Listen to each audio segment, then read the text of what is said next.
주머니 속 송곳은 결국 삐져나옵니다. 아무리 눌러도, 아무리 오래 묻어둬도. 오늘은 그 송곳의 이야기입니다. 고사성어 낭중지추입니다.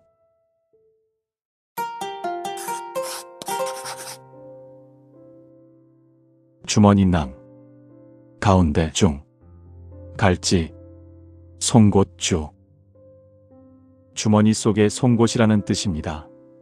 아무리 감추려 해도 뾰족한 끝이 천을 뚫고 나옵니다. 재능이 있는 사람은 숨겨도 드러난다는 말입니다. 그런데 이 말은 재밌는 데서 나왔습니다.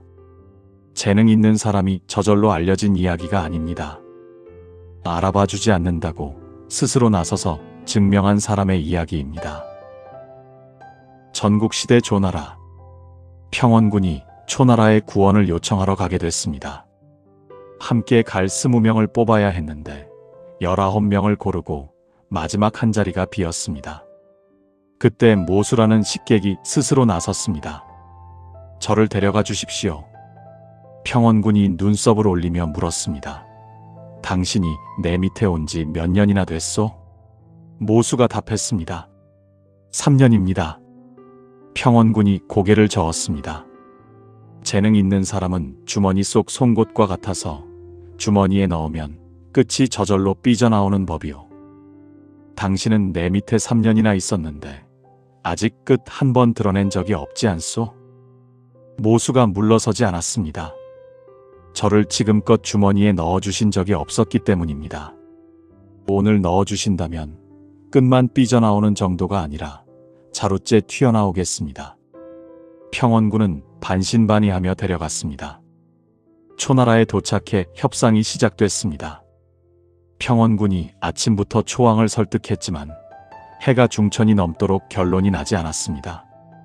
그때 모수가 계단을 성큼 올라가 칼자루에 손을 얹고 초왕 앞에 섰습니다.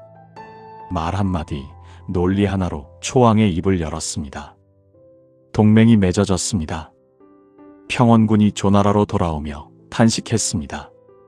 나는 사람을 잘 본다고 자부했는데 모수를 알아보지 못했다. 다시는 함부로 사람을 평가하지 않겠다. 3년 동안 주머니 밖에 있었습니다. 그래도 송곳은 송곳이었습니다. 청구야담에 나오는 이야기입니다. 세력도 없고 연줄도 없는 시골 출신 선달이 있었습니다. 벼슬 하나 얻으러 병조판서 문을 3년째 드나들었지만 그 자리엔 이미 3사람이 버티고 있었습니다. 이문덕, 어필숙, 정원형. 셋 다 날마다 판서를 모시고 앉아 한 발짝도 물러나지 않았습니다. 서로 짜고 절대 시골 선달보다 먼저 자리를 뜨지 않기로 약속까지 해뒀습니다. 틈이 없었습니다. 그러던 어느 날 판서가 심심풀이로 청했습니다. 재미난 옛날 이야기 하나 해보게. 3사람이 입을 열기도 전에 선달이 먼저 나섰습니다. 옛날에 이씨 성을 가진 선비가 있었는데 아내와 사이가 나빠 20년 가까이 자식이 없었습니다. 하루는 안방에 들어가다 아내가 이를 잡으려 치마를 걷어 올린 걸 봤습니다. 그 자리에서 20년 묵은 담이 무너졌고 그리하여 늦게 아들을 얻었습니다. 기쁜 나머지 남편이 웃으며 말했습니다. 이 아이를 얻은 건 순전히 이가 아내를 문덕택이요. 그래서 이름을 문덕이라 지었으니 성까지 붙이면 이문덕, 이가 문덕이라는 뜻이기도 합니다. 판서가 배를 잡았습니다. 이문덕은 부끄럽고 분해서 몸이 아프다 핑계대고 물러났습니다. 판서가 또 청했습니다. 선달이 이번엔 가난한 부부 이야기를 꺼냈습니다. 금슬이 너무 좋아 아이가 67명인데 큰아이가 둘째 없고 셋째가 넷째 업어 온 집이 아이 등짐으로 돌아갑니다. 밤에 부모가 또 거사를 벌이는 걸 큰아이가 눈치채고는 혼잣말을 합니다. 등에 업을 놈이 또 생기겠구나. 업을수, 필수, 성까지 붙이면 어필수, 등에 반드시 업힌다는 뜻이기도 합니다. 판서가 다시 포복절도했습니다. 어필수는 멍하니 있다가 집안일 핑계대고 사라졌습니다. 이제 자리에 남은 건 정원형 하나뿐이었습니다. 선달이 마지막 이야기를 시작했습니다.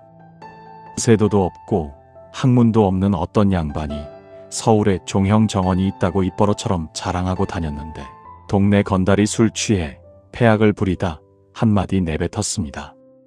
내 정원형이 하늘만큼 대단하냐? 내 발끝만큼이나 되냐? 그 소리가 나리면 날마다 반복되어 정원형이라는 이름 석자에 뒤따라 붙게 됐습니다. 판서가 또 웃음을 참지 못했습니다. 정원형도 아무 말 못하고 사라졌습니다. 자리가 비었습니다. 선달 혼자였습니다. 그제야 마음껏 청을 드렸습니다. 판서는 그의 입담이 훌륭하다며 벼슬 한 자리를 내줬습니다. 3년을 기다렸습니다. 송곳은 결국 자리를 만들어냈습니다. 낭중지추, 주머니 속의 송곳. 재능은 저절로 빛나지 않습니다. 때로는 모수처럼 스스로 주머니 안에 들어가야 하고, 때로는 선달처럼 막힌 문을 비집고 들어가야 합니다.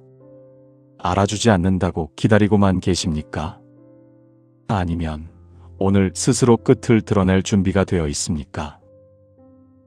지금까지 보물상자였습니다.